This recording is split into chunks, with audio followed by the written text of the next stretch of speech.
I think you were very charitable in your description of U.S. policy in Afghanistan and the U.S. withdrawal. The U.S. withdrawal from Afghanistan was a disaster, and it was a huge embarrassment for our country. President Biden's reaction to the withdrawal was cruel.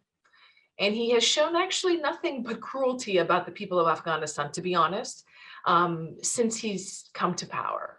And I was never under any illusion that President Biden would stay. I knew when he was elected, he would get the troops out. The longer the US was there, the worse the outcomes were for the people of Afghanistan.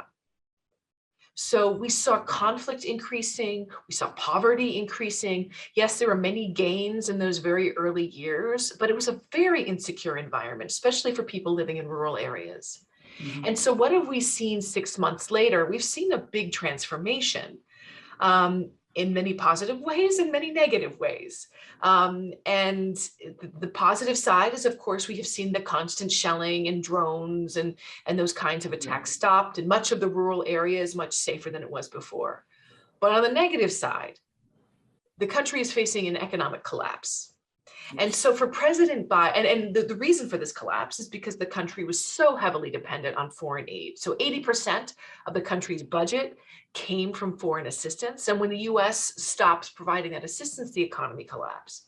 So when President Biden says, yes, it's up to the people of Afghanistan to decide their own fate, the people of Afghanistan were left with a mess that was in part created by the United States. Mm-hmm. And so for the United States not to have, any sense of responsibility for this, I think is asking a bit much for the people of the country.